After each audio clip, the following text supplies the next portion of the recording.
ናይሎም ማዓንቲ ጋሻኹም ናይል ሚድያ ናይል ወልደ ጆርክስያን ብዙሕ ሰባት እዛ ዩቲዩብ ኪ ንኤርትራውያን ብቻ እያ ሳይት ትገብር ዶፍ ሰጊርና ማለት ናብ ኣስመራ ከይድኪ ዘይትሰርሒ ናብ ከረን ከይድኪ ዘይትሰርሒ ጋሽ ባርካ ምናምን ዝብሉ ሕቶታት ይመፁ እዮም ንሕና ሕጊ ዝበሃል ነገር እኒኦ ኣነ ከይደ ናይ ምስራሕ ድሌት እኒአኒ ብዘጋጣሚ እዚ ተተፀዊዐ ናብ ኤርትራ ዘይከደሉ ምክንያት የለን ፀውዑኒ እውን ዓመትን ክልተ ወርሕን ሙሉእ ኣቦይ ብዝረኸብክዎ ቁፅሪ ጋሻ ክገብረካ እየ ዝብልዎ ግን ኣይጣዕሞን መስለኒ ቀፃሊ ግን ፈቃደኛ ተኮይኑና ኣብሲ ኣብ ናይል ሚድያ ነቦይ ኣምፅአ ከፋልጠኩም እየ ጋሻ ክገብሮ እየ ስለዚ ፅምዶ ትድግፍ ዲኺ እንዝብል እወ ይድግፍን ፈረቃን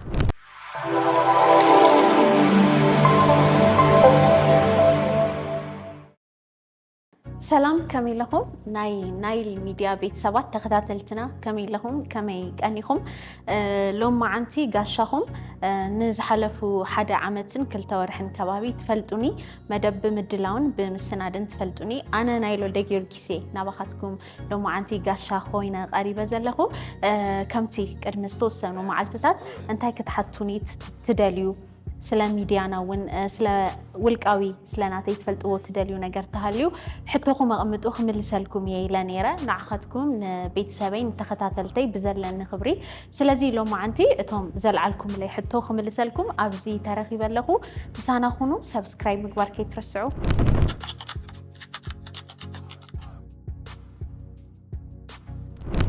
ናይል መንያ ንዝብል ሕቶኹም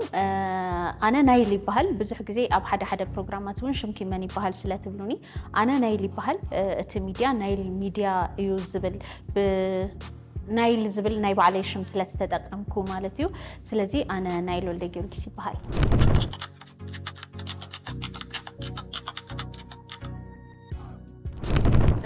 ኣብ ኣዲስ ኣበባ እየ ተወሊደ ዓበየ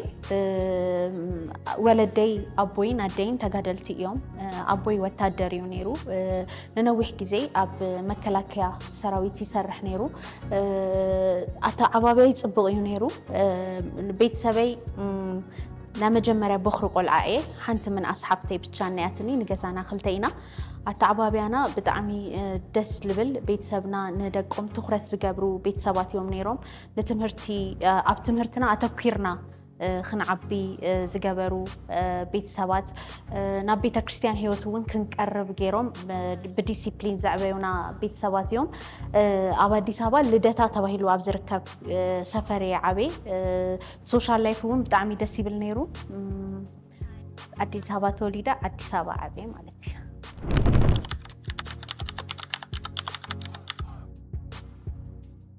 ናብ ሞያ ጋዜጠኝነት 2014 ዓ.ም ኣተየ ኣጋጣሚ ኮይኑ ኣብ ድምፂ ወያነ ትግራይ TDF ናይ ትግራይ ሰራዊት ናብ መብዛሕትኡ ናይ ትግራይ ከባቢታት ምስ ተቆፃፀረ ቅድሚኡ ድምፂ ወያነ ትግራይ ብቲ ዝነበረ ኩናት ስራሕ ደው ኣቢሎም ነይሮም ድሕሪ TDF ናብ መቐለ ናብ ዝተፈላለዩ ከባቢታት ምስ ኣተወ እዩ ከም ብሓድሽ ስራሕ ጀሚሮም ኣብቲ ሽዑ ግዜ ናይ ኣምሓርኛ ዜና መንበቢት ወይ ድማ ኣንከር ማስታወቂያ ወፂኡ ነይሩ ብዙሕ ሰባት ኮይና ተወዳዲርና ነይርና ልዕሊ ተዘይጋኒና ልዕሊ 30 ልዕሊ 40 ይኾኑ ነይሮም ብዙሓት እዮም ነይሮም ውድድር ነይሩ ዜና መንባብ ንመጀመርያ ግዜ እየ ኣንቢበ ተወዳዲረ ክልተ ሰባት ነይርና ሓሊፍና መበል ካልአይት ኮይና ሓሊፈ ካብ ዜና መንባብ ጀሚርና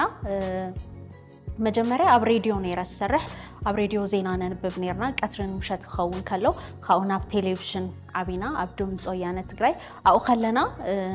ናይቲ ዜና ክፍሊ ሓላፊ ኣንገሶም ኣብርሃ ይበሃል ዜና ንክንሰርሕ ይደፋፍአና ነይሩ ዝተወሰኑ ቴክኒካል ነገራት ኣርእዮምና ካብኡ ድማ ናብ ዜና ምስራሕ ኣቲና ኣብ ድምፂ ወያነ ዜና ኣንባቢት ኮይና ኣተየ ነገር ግን ከም ሪፖርተር እውን ከም ዜና ኣንባቢት እውን ኮይና ሙሉእ መዓልቲ እንዳሰራሕኩ ስራሕ ጀሚራ ማለት እዩ ቀፅለ ኣቢለ ድማ ድሕሪ ሓደ ዓመትን 6 ወርሕን ከባቢ ካብ ድምፂ ወያነ ወፀ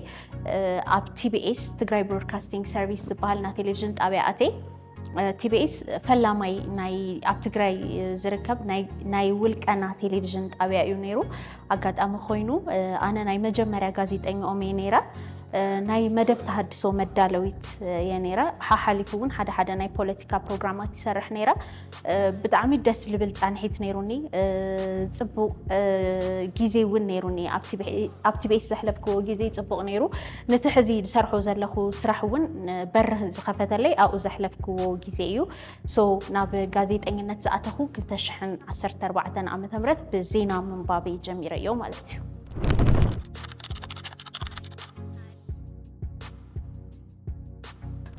ኩነታት ትምህርቲ ክንገርና ንዝብል ከምቲ መጀመርያ ዝተዛረብክዎ ወለደይ ንዓይውን ሓፍተይውን ኣብ ትምህርቲ ብጣዕሚ ትኩረት ክንህብ ገይሮም እዮም ዕብዮምና ከምቲ ካሊእ ገዛ ናይ ገዛ ስራሕ እንኳን ክንሰርሕ ከለና ሕደግዎ ኣጽንዑ ብቻ ኢና ንበሃል መጽንዒ ይግበረልና ነይሩ ኣብ ትምህርቲ ቤት እውን ድሕሪ ክላስ ኣብታ ትምህርቲ ቤት ውሽጢ እውን ክንጸንሕ ቶሎ ከምቶም ካልኦት ተማሃሮ ቶሎ ኣይንወፅእን ነርና ጽንዓት ዝበሃል ነይሩ ልክዕ ካልኦት ተማሃሮ ምስ ናብ ገዝኦም ምስ ኸዱ ንሕና ድማ ውፀኒሕና ዝተወሰኑ ቆልዑት ብግሊ ነጽንዕ ነርና ካብቲ ስሩዕ ትምህርቲ ወፃኢ ኣብ ገዛ ምስ ኣተና እውን ከምኡ መጽንዒ ይግበረልና ነይሩ ስለዚ ኣብ ትምህርትና ፎከስ ብጣዕሚ ትኩረት ክንገብር ተገይርና ኢና ዓቢና ብጣዕሚ ጎበዝ ተዘይኮንኩ ባዕሉስ ግን አቨሬጅ ካብ ዝበሃሉ ተማሃሮ ውሽጢ እየ ነይረ ብማኔጅመንት ናብ መጀመርያ ዲግሪ ነይኒ እወ ትምህርተይ ናይ መቐጻል ድሌት ነይሩኒ ቅድሚ ዝተወሰኑ ጊዜያት ሕዚ ግን ናብ ንግዲ ዓለም ከኣቱ እየ ዝደሊ እዚ ማለት ግን ትምህርተይ ፈቱን ማለት ኣይኮነን ብፍላይ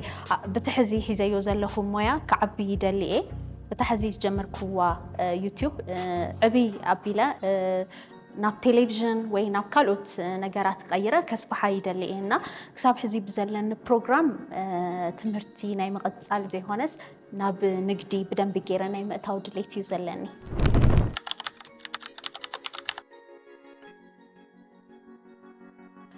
ናይል ሚድያ ከምቲ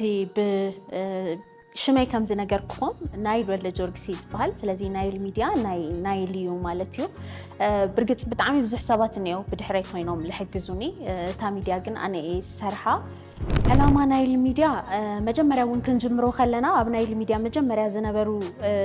ቪድዮታት እውን ከም ዘርእይዎ ድምፂ ዝሰኣኑ ፍትሒ ዝሰኣኑ ወገናት ነርና ነቕርብ ብፍላይ ድማ ኣብዚ መጀመርያ ከባቢ ከም ዝሰራሕናዮ ጥቅዓት ደቂ ኣንስትዮ ደው ይበል ዝብል መልእኽቲ ዘመሓላልፍ ነርና ንሰርሕ ኣብ ልዕሊ ደቂ ኣንስትዮ ዝበጽሕ ዝነበረ ምቕታል ምዕፋን ምጭዋያት ደው ይብል ብዝበል ጥቅዓት ልበጽሖም ወይ ስድሮኦም ዝተጎድኦም ወገናት እንዳምጻና ድምጾም ነስማዖም ነርና ክሳብ መወዳእታ እውን እንዳተኸታተልና ኸይዲ ፍርዲ ኸታይ ይመስል ዝብል ነገር እንዳተኸታተልና ነቐርብ ነርና ስለዚ ዕላማና ድምፂ ዝሰኣኑ ወገናትና ድምፂ ምዃን እዩ ናይል ሚድያ ኣብ ፍትሒ ብቻ ይኮነን ዝሰርሕ ኣብ ፖለቲካ እውን ንሰርሕ ኢና ኣብ ኢንተርቴይንመንት እውን ንሰርሕ ኢና ዝተፈላለዩ ዛዕባታት እንዳምጻና ነቕርበሉ ሚድያ እዩ ዕላማና መጀመርያ ክንብገስ ከለና ግን ድምፂ ዝሰኣኑ ወገናትና ፍትሒ ዝሰኣኑ ወገናትና ድምፂ ንኽንኮኖም እቲ ዝተበደልዎ ነገር ሰብ ንኽፈልጠሎም ህዝቢ ንኽፈልጠሎም እዚ ሚድያ እዚ ከፊትናዮ ክንጅምሮ ከለና እውን ጽቡቕ እዩ ነይሩ መጀመርያ ብወዲ ተባዕትዮ ህይወቶም ዝሰኣና ደቂ ኣንስትዮ ጭካነ ብዝተመልኦ መልክዑ ዝተቐተላ ናይ ኣሕዋትና ቤተሰባት እንዳምጻና ድምፆም ለስምዕሉ ሚድያ እዩ ነይሩ ከምኡ እውን እንዳቐጸልና ሕዚ እውን ኣብ ጎኒ ውፅዓት ደው ዝብል ሚድያ እዩ ኣብ ጎኒ ፍትሒ ዝሰኣኑ ወገናትና ደው ዝብል ሚድያ እዩ ዕላማና እሱ እዩ ነይሩ ሕዚ እውን ክንቀጽሎ ኢና ግን ኣብ ማሕበራዊ ጉዳይ ብቻ ዘይኮነስ ናይል ሚድያ ኣብ ፖለቲካ እውን ኣብ ዝተፈላለዩ ዛዕባታት ዝሰርሕ ሚድያ እዩ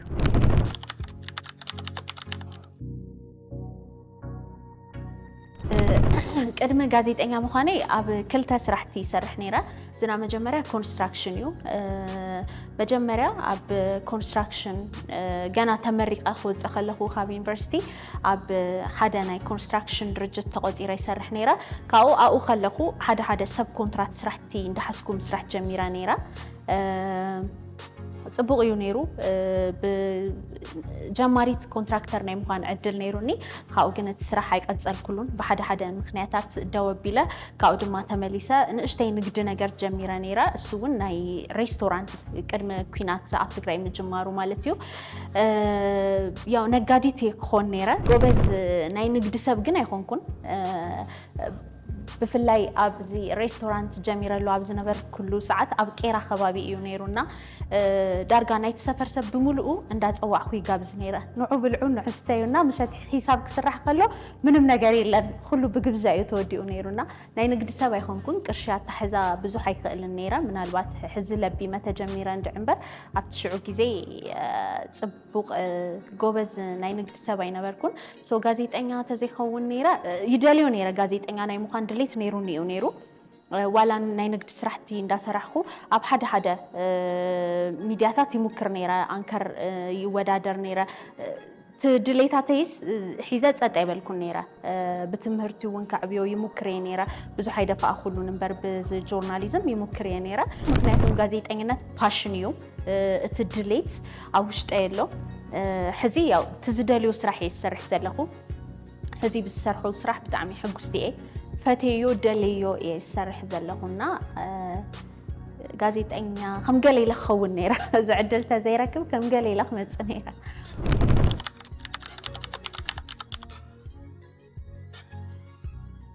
ዩቲዩብ ቅድሚ ሓደ ዓመትን ክልተ ወርሕን ከባቢ እየ ጀሚረ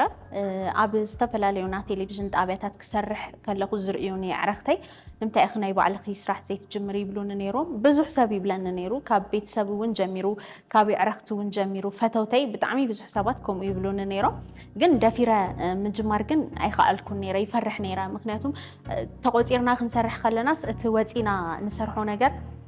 يفرحنا أيو بزح challenge زلوا أيو زمثل of course challenge ون إني أوجن نبتي وسين كامتها وبتعمل خبيديو نيرو أنا كلت عرقت يوم أما خيرا مني ببرودكشن نحنا خنحق زكينا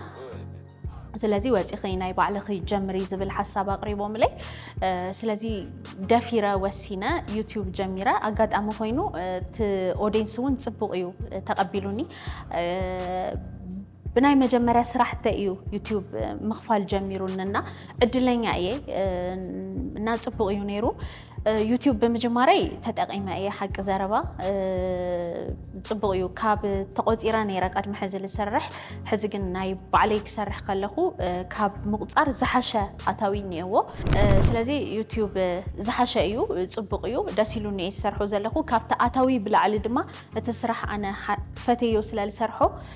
دليو سلال سرح سو نجار بتعمي يحجوسني كتاب حزي بالسرح هو سرحتي من مزد عسن نجاريلن حجوستو خيني السرح كقصلا له وني دماز دلي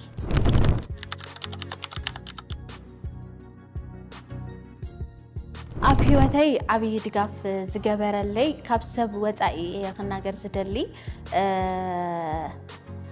عنديتنا من نجارين نجار ኣብ ሕይወተይ ዓብዪ ድጋፍ ዝገበረለይ ያው ካብ ሰብ ወፃኢ ኣነ ከምስግን ዝደሊ ኣብ ህይወትና ብጣዕሚ ብዙሕ ሰባት ይኣትዉ ዝሕግዙና እውን እኒአው ከውድቑና ዝፍትኑ እውን እኒአው ኣነ ግን ኩሉ ነገር ክሳብ ሕዚ ሓሊፈዮ ዝመፃኹ ብሳላ እግዚኣብሔር እዩ እና ኣብ ህይወተይ ፅቡቕ ነገር ዝገበረለይ መድሃንያለም እዩ ምንም ነገር ፀልየ ሓፊራ ኣይፈልጥን ብፍላይ ቅድስት ድንግል ማርያም ሽማ ፀዊዐ ሓፊራ ኣይፈልጥን كساب حزي دوي للخد زلخون بقدس دنجل مريم مالاجنت بمدهاني علم شرنت يونا أبي وتي تسبق زجبر لي مدهاني علم يونا نمل أختي أنا 5 ستالي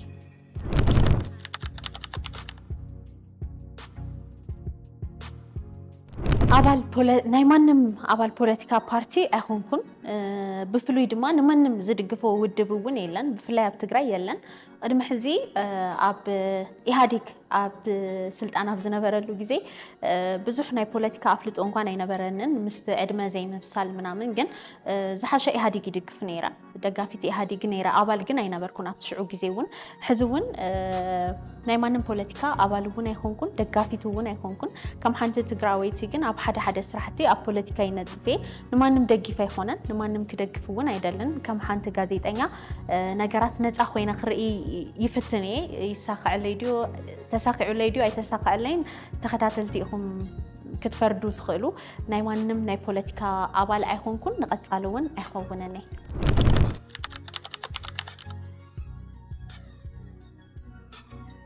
ደጋፊት ጽምዶ ዲኺ ንዝብል ሕቶኹም ድማ እወ ጽምዶ ይድግፌ ጽምዶ ብቲ ኣነ ክሳብ ሕዚ ብዝረኣኽዎ ነገር ርክብ ህዝቢ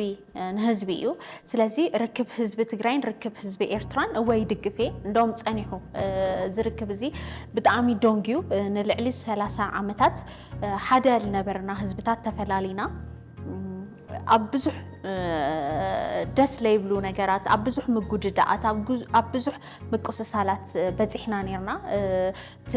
ቅድሚ ሕዚ ዝነበረ ናይ ኢትዮ ኤርትራ ኩናት እውን ነስታውሶ ኢና ከቢድ እዩ ነይሩ ብዙሓት ሲኢና ኢና ብዙሕ ነገር እውን በፂሑ እዩ ኣብ ኤርትራ እውን ኣብ ኢትዮጵያ እውን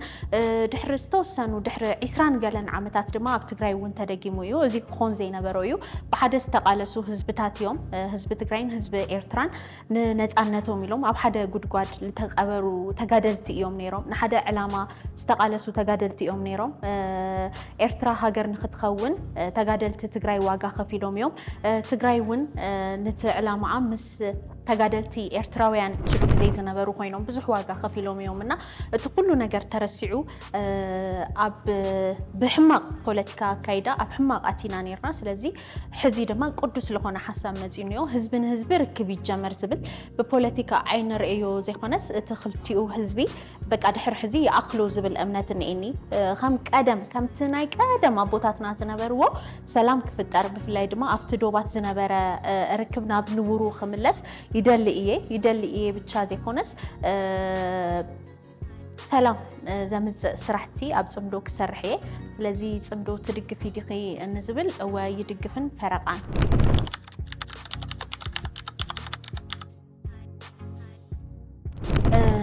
كم حنت جازيتنا أب صمدو أبوليتيكا ليكونس أب هزب نهزب نركب كسر حيدر ليه أبوليتيكا وانت خنا تنت صمدو زدقفون زي دقفون دام تأخو كسر حيك المحزون سري حيك جن كم حنت جازيتنا جن ناكلتي أو هزبي سلام زملس نجر منم نجر نمسرح دلوتي تي أنا بسلام حاسبة نسباينت حاسبة سرحو سرحتي بزدالي هو بوليتيكا عند أشرفو بزح ندحريت لقوت حسابات إنه وريتو ታት እኔው ግን ብዙሕ ንድሕሪት ዝጎተና ይኾነን ሕዝውን ክቕፅል ብፖለቲካ ዓይነ ዘይኮነስ ብቲ ንህዝቢ ርክብ ዝበሃል ነገር ብጣዕሚ ስለድግፎ ሕዝውን ክቕፅል ኣሎ እየ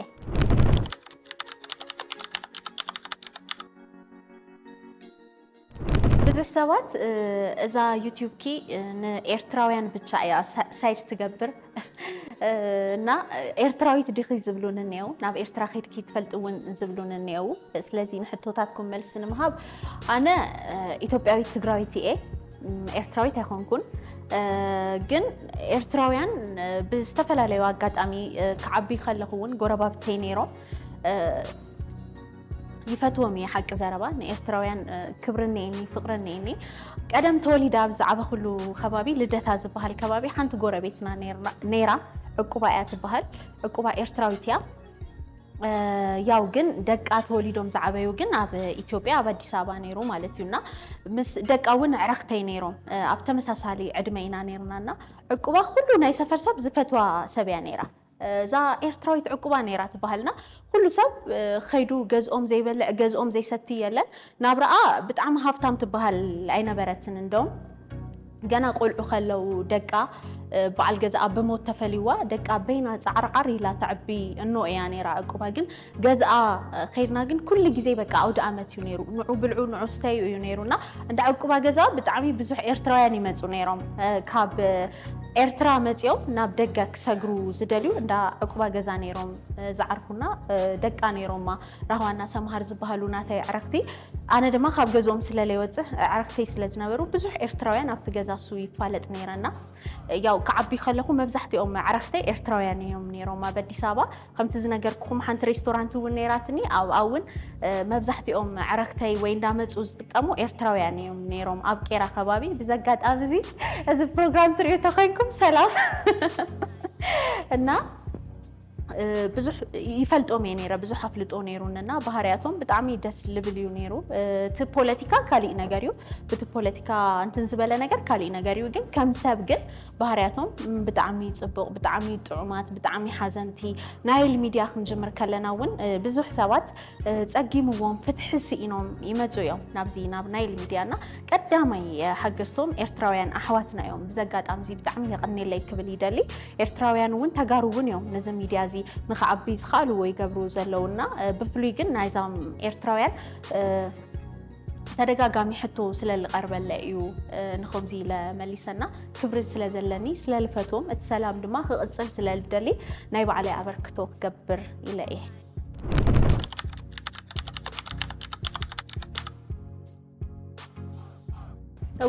ካብቶም ዝተሓተትክዎም ሕቶታት ሓደ ድማ ዶብ ሰጊርኪ ንምንታይ ዘይትሰርሒ ንምንታይ ኣብ ቀረባ ብቻ ዝብሉ ነገራት እኒአው ሲጀመር ናይል ሚድያ ሕዚ ኢና እዚ ናይ ሰላም ስራሕቲ ምስራሕ ጀሚርና ብዙሕ ሰብ ይሕጎስ እዩ ጽቡቕ ሓሳብ ዝህበና እኒኦ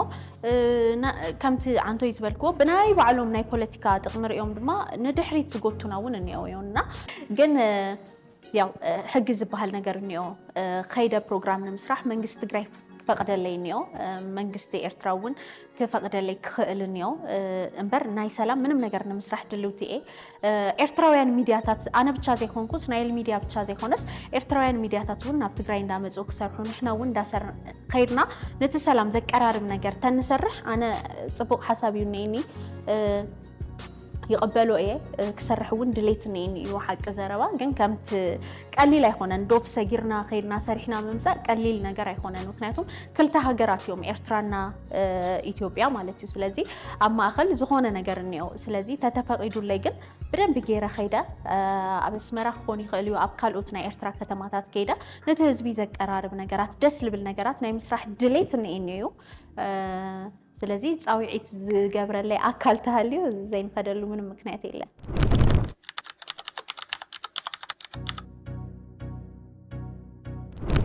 ኣቦና መጀመርያ ምስ ኣቦና ዝተፋለጥና ደዊሎም ለይ እዮም ብደቆም ገይሮም እዮም ደዊሎም ለይና ከምዚ ኣጋጢሙና ኣሎ ኣብ ናይቲ ሚድያ ክቐርብ እሞ ናይቲ ዘጭበርበረኒ ሰብ ስእሊ ሒዘ መፀ ኩሉ ሰብ ክሰምዐለይ ግበረለይ ኢሎምኒ ካብኡ ተራኺብና ኣብ ውቕሮ እዮም ዝነብሩ ኣብ ውቕሮ ኮይኖም እዮም ደዊሎም ለይ ካብኡ መፂኦም ኣብ መቐለ ተራኺብና ዋጊዕና ብጣዕሚ ሕዚኖምን ነይሮም ብጣዕሚ ውሽጦም ተሰይሩ እዩ ነይሩ ዓብይ ሰብኣይ እዮም ወዲ 80 ገለን ዓመት ኮይኖምስ ፋይል ሒዞም እንዳተንከራተቱ እዮም ዝውዕሉ ፍቆዶ ቤት ፍርድታት ፍቆዶ ቢሮታት እዮም እንዳተንከራተቱ ዝውዕሉና ችግር የለን ናይ ሚድያ ሽፋን ንህበኩም ኢና ኢልናዮም ኣብዚ ስቱድዮ እዚ ፕሮግራም ሰሪሕና ኣሎ ድሕሪኡ ብዘጋጣሚ እዚ ንኹልኩም ይቀኒለይ ክብለኩም ይፈቱ ኣብዚ ሚድያ እዚ ርኢኹምዎም ብዙሕ ሰባት ደውልኩም ኣጆኹም ኣለና ብጎንኹም ኢልኩምዎም ኢኹም ነቦና ብቻ ዘይኮነስ ንዓይ እውን ሓላፊነት ኢኹም መሸኪምኩምኒ ኣብ ኮሜንትታት እውን የንብብ ነይረ ናይዞም ኣቦና ጉዳይ እዚኦም ሓደራኺ ክሳብ መወዳእታ ተኸታተል እዮም ኢልኩምን ኣለኹም ያው ኣነ ሚድያ እየ ናይ ሚድያ ሽፋነይ ክህቦም ዝኽእል ካብኡ ድማ ነቦና እውን ነጊረዮም እየ ናይ ሕጊ ኣማኻሪ ተደሊኹም ናይል ሚድያ ንፈልጦም ጠበቃታት ስለዘለው ቅድም ሕዚ እውን ጌርናዮ ንፈልጥ ኢና ኣብ ሓንቲ ንግስቲ ትበሃል ክልተ ጾታ ዘለዎ ሓፍትና ንሕና ኢና ናይ ነፃ ጠበቃ ረኺብና ያ ነርና እዚ ክነመቻችወልኩም ንኽእል ኢና ኢልናዮም ኣለና ካልእ ድማ ኣብ ኣዲስ ኣበባ ንዝርከቡ ብውልቀ ንንፈልጦም ናይ ሕጊ ሰባት ዝከኣል ተኮይኑ ሓግዝዎም ኢልና ናይቲ ወንጀለኛ ወይ ናይቲ ቅርሺ ዘጭበርበሮም ግለሰብ ስእሊ እውን ሰዲድና ኣለና ያው እቲ ፕሮግራም ቀረባ ግዜ ኢና ኣቕሪብናዮ ነርና ኣብዚ ኣብ ናይል ሚድያ ምንም ሓድሽ ነገር ኣብዚ ሓፂር መዓልቲ እዚ ክህልዋ ይኽእልን ንኽህሉ ግን ክንሰርሕ ኢና ሓድሽ ነገር ንኽህሉ ፍትሒ ንኽረክቡ ግን ዝኽኣልናዮ ክንገብር ኢና እሱ ብቻ ዘይኮነስ ንሕና ያው ምንም ኣብቲ ከይዲ ፍርዲ ምንም ንልውጦ ነገር የለን ግን ነፃ ጠበቃ ናይ ምግናይ ካብኡ እውን ድማ ሓዊሱ እቲ ጉዳይ ተኸታቲልና ናባኻትኩም ናብ ቤተሰብና ክነቐርብ ኢና እዚ ቃል ከኣትወልኩም እየ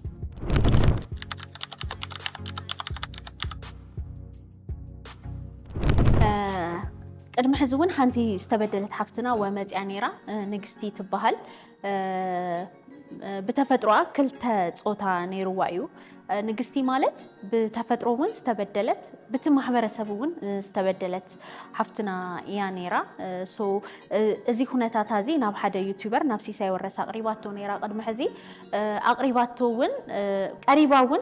شجرات تزاريبا بزوحات حاجزو موانيرو دحريو دما نابانا مزا فايلات حيزا درسنيتات حيزا بت يوتيوبر خمسة تتعللت زقلت عينت بروجرام سريحنا نيرنا بعلا يا قليت أتو مرداتات ون حيزا مزا نيرا ناتا قد من تايبت أخي دارجا معلتاوي أبزخونا فيديو أبلود بزجبرنا قصري نحتتو حتو إيو ناي قد نجستي أب حق قريبه له نجستي أبزي أبناء الميديا حنت جزي بتشاي خونة قريبة خلت جزي يا قريبة تناي مجمريا فيديو أول اتخال أي فيديو أول نشتك أنجب ببلنا خلنا رأيكم هنا نابناء الميديا همينة تخي أنا مش شيء إشتون كرز ولا نجر له نسوني نتا دحرت صباحسي بروسس كيخ جمهورية جنزب كنا مبلاس قليل بليو جن سانين سولسن خافيلك ودي روع بس نقص حفتي كعارقة انترفيو كجبري إيه أوه حزب على بزعمنا الله ولا أي حبنن أتاو جنزب أي حبنن أتوقع حزي مجمرة مسقربنا يا كل أي متيانيرا أتوقع بحقك تحزيويلا أتوقع حزي بحقي تتحيزونيو أبكيد فرديونيو سلازي لكعت ناي حق كنا تات مستود ما نقصتي مليسنا خنا قرباينا مالتي حزقن عفت كيد فردين ده هالوا تمليسنا نقصتي قريبنا أمنتي كنا تات اللي خمالت أقبابون سلالي هنا مكنياتهم مجمرة تبدي لي كتب الكلا قريبنا يانيرنا كل أي دما متيا ناب حق وسيدة يلخو يغني لي كتب المتيا قريبنا يانيرنا اتصال سايد ما تخون اتخيد فردي مستود دائنا خنا قربانا خل ننقستي كيد فردي بروسس كلو ام ميديا متينا من نجر عين بلن سلازي اب كيد يوزلو تخيد مستود اب قربا جيزيات ما نقستي بعلى ابزي ابناء الميديا متيا نتخاتاتلتي اب ميديا ريهم نزحقسكم ما نقول لهم يغني لي كتب لكم يا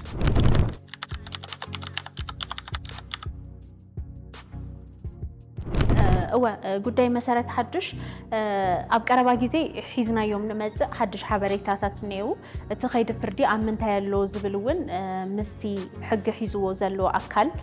خنا وقعينا أبزي أبناء الميديا تخيد فردي تجميرو سلازنا برأيو منم زي بالنا كساب حزي كرم حزي مستا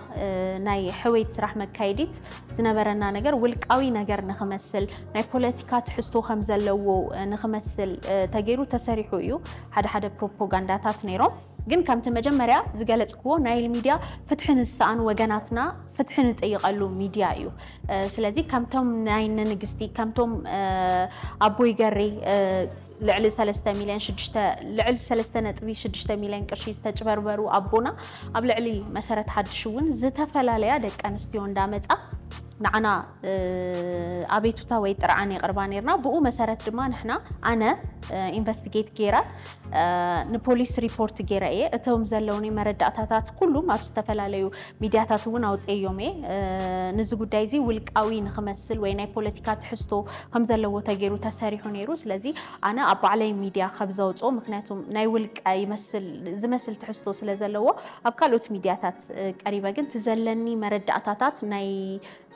سند مرداتات كله مقريبا ايه نبوليس ون ريبورت جيرا ايه اتتكال حزي تاجدو يو تين عاز ملكت دما اب كيد بروسيس يونيو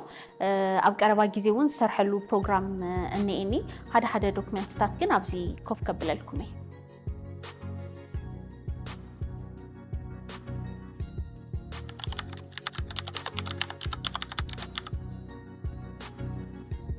أو نايل ميديا حد نقربهم كيزات مسحقي لقانيو يوم لمثالي أبز حلفة هيوت بهال حنت حفتنا أقريبنا نيرنا ولادي أبو أب بموت مستفليا حوا حفتة يكون كن إلو أبيت فردي كاسي سوا ملو نبرتو بشومو نخخوني سرح له أبوخي يكون دي إني تمرمر اللي إلو ونيرو زي بروجرام سو أبزي أب ميديا أنا أقريبنا يونيرنا هم زي عينت زي مثلو بتعمي بزح كيزات ألو يوم زانا نكستي ناكلت أوتا كالوتون مالتي ونحق كيزات سلنا قرب نحق بعلمياتات تزحجزونا دسيب لنا بزقات أمازون دوم زاويتنا نقرب زلنا زحجزونا لو of course ነፃ ጠበቃ ሓትት ከለኹ ቀዲሞም እሺ ዝብሉን እኒአው ነገር ግን ከምዚ ዝተደራጀወ ተዝኾን ናይ ሕጊ ሰሙያታት እውን ኮንታክት ተትገብሩና ብፍላይ ኣብ ሓደ ነቕርቦም ፕሮግራማት ሓገዝ ተትገብሩና ናይ ሓሳብ ጽቡቕ ደስ ይብለኒ ከምቲ ካልኦት ርእቶታቶም ኣብ ኮሜንት ለቕምጡ ናይ ሕጊ ሰሙያታት እውን ንሕና ሰባት ኢና ሚድያታት ኢና ጀመርቲ ኢና እውን ብዙሕ ብሕጊ ዘይንፈልጦም ነገር ክንሰርሕ ንኽእል ኢና ጌጋታት ክንጋገይ ንኽእል ኢና እና እቲ ጻዕርና ሪኢኹም እቲ ድሌትና ሪኢኹም ሓደ ነገራት ተትሕግዙና ደስ ይብለና ብዛ አጋጣሚ እዚ ናይ ሕጊ ሰሙያታት ጣውዒት ተቕሪብናልኩም ኣለና ምሳና ንክትሰርሑ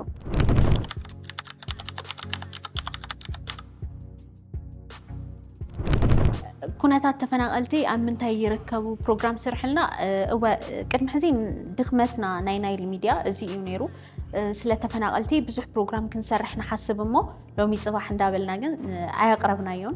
ስለዚ ድሕሪ ሕዚ ተፈናቀልቲ ዘለውሉ ኩነታት ከታይ ይመስል ዝብል እንተስ ንቶም ተፈናቀልቲ ባዕሎም ኢንተርቪው ብምግባር ድዩ ብቻ ህይወቶም ዘርኢ ነገር መነባብሮኦም ዘርኢ ነገር ክሳብ ድምለሱ ኣብ ጎኖም ክንከውን ኢና ድሕሪ ሕዚ ከምዚ ዝገለጽክዎ ኣብ ትግራይ ንሕና ንፍትሒ ኢና ንሰርሕ ንዝተበደለ ሰብ ኢና ንሰርሕ ኣብ ትግራይ ድማ ኣብቲ ዝሓለፈ ብዝነበረ ኩናት ብጣዕሚ ብዙሕ ሰባት ካብ ምዕራብ ትግራይን ካብ ዝተፈላለዩ ናይ ትግራይ ከባቢታት ተፈናቂሎም ኣብ መዕቆቢ ሰብ ላይ ነብሩ ህይወት ዝነብሩ ነየው ብጣዕሚ ዘሕዝን ህይወት ዝነብሩ ነየው ስለዚ ኣይሰራሕና ነርና ክሳብ ሕዚ ኣይሰራሕናን ማለት ግን ኣይሓሰብናን ማለት ኣይኾነን ድሕሪ ሕዚ ግን ትዝሓሰብናዮ ናብ ተግባር ውዒልና ናብራ ተመዛበልቲ እንታይ መስላ ምንታይ ህይወት ይርከቡ ዝብል እውን ናብ ተኸታተልትና ክንበጽሕ ኢና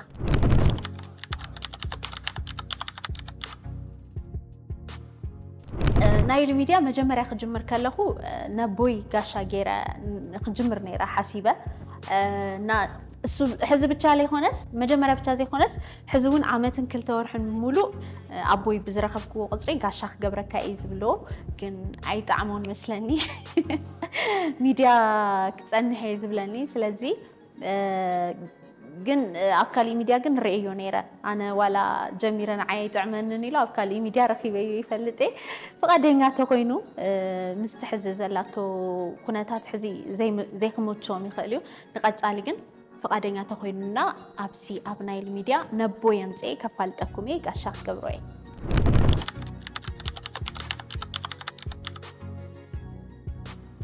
ንሰላም ብቻ ስርሒ ዝብል ርእቶታት ተደጋጋሚ ርአ ነይረ ብዘጋጣሚ እዚ ንኹልኩም ሓሳብ ዝጽሓፍኩም ለይ ብጣዕሚ የቀኒለይ ክብለኩም ይፈቱ ሓደ ሕዚ ሕቶ ላይኾኑ ግን ደስ ልብሉ ርእቶታት ዝጽሓፍኩም ለይ እኒኢኹም ቀጽልሉ በርትዑ ኣጆኹም ኣብ ጎንኹም ኢና ዝብል እኒኦና ንኹልኩም ብሽመይ እውን ብሽም መሳርሕተይ እውን የቀኒለይ ክብለኩም ይፈቱ ብጣዕሚ የቀኒልና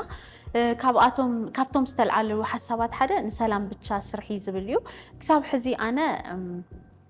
ንሰላም ብቻ ናይ ምስራሕ ድሌት ዘለኒ ንሰላም እየ ዝሰርሕ ቀጻሊ እውን እሱ ይኸቕጽሎ ማለት እዩ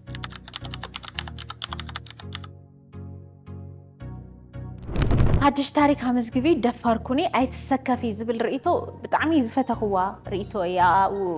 እና ምንም ነገር ስርሒ ንቕድሚት ኸይዲ ዝብል እዩ ወኣነ ሓደ ግዜ ስክፍታይ ሕዘኒ እዩ ዝኾነ ስራሕ ሰሪሐስ ይጭነቕ እየ ሰብታይ ክብለኒ ይብል እየ ምክንያቱም ሰላም ክንሰርሕ ከለና ኩሉ ሰብ ናይ ሰላም ደጋፊ ኣይኾነን ኩሉ ሰብ በቲ ንሕና ዝረኣናዮ አንግል ኣይሪኦን ነገራትና እዚ ስራሕ እዚ ወቀሳ ከምጸለይ ድዩ ዝብል ብጣዕሚ ቅድሚ ቪድዮ ኣፕሎድ ምግባርናስ ብዙሕ ኢና ነውግዕ ድሕሪ ካሜራ ከመይ ንግበር ዝብል ማለት እዩና እወስክፍታ ኣለኒ ሕዚ እንኳን ይስተኻኽሎ ኣለኹ መስለኒ ምንም ለስክፍ ነገር የብለይን ድሕሪ ሕዚ ብፍላይ ንኽልቲኡ ህዝቢ ንህዝቢ ትግራይ ንህዝቢ ኤርትራ ከምኡውን ድማ ንህዝቢ ትግራይ ምዞም ካልኦት ናይ ኢትዮጵያ ህዝብታት ዝጠቅም ተኾይኑ ምንም ዘይሰርሐሉ ምክንያት የለን ክቐጽል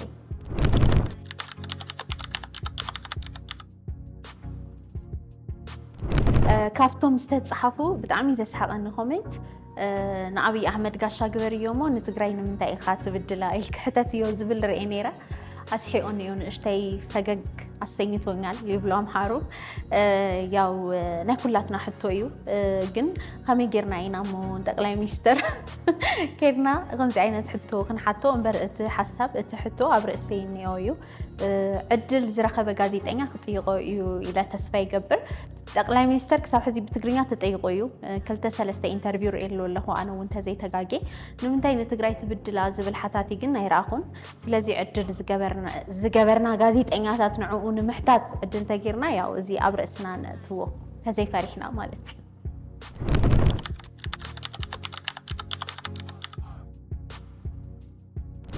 ካልእ ዘስሓቐኒ ድማ ተመርዒኺ ዲኺ ዘይተመርዓኺ ተኮይንኪ ብምኽንያት ፅምዶ ካብ ኤርትራ ነማፀልኪ ካብ ኣስመራ ነማፀልኪ ዝብል ርአ ነይራ ኤርትራን ፕረስ ይብል መስለኒ ትኸውም ኢሉ ኮሜንት ፀሓፈ ኣስሒቁና እዩ የቕኒልና ክንብለካ ንፈቱ ያው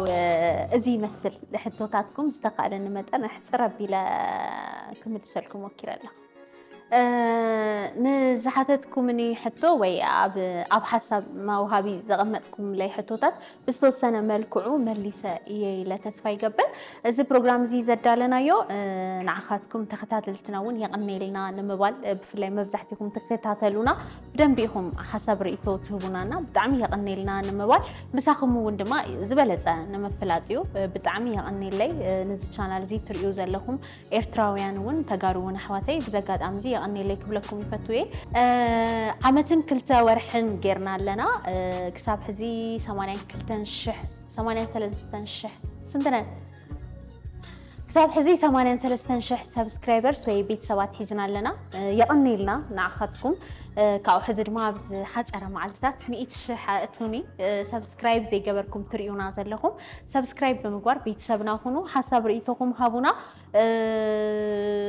زطفانايو እንዳአረምኩም ጽቡቕ ሰራሕናዮ እንዳበረታታኩም መሳኻትኩም ኮይና ንቅድሚት ክንጓዓዚና ናይሎም ማዓንቲ ጋሻኹም ናይ ናይል ሚድያ ናይል ወልደ ጆርክስ ያ ነይራ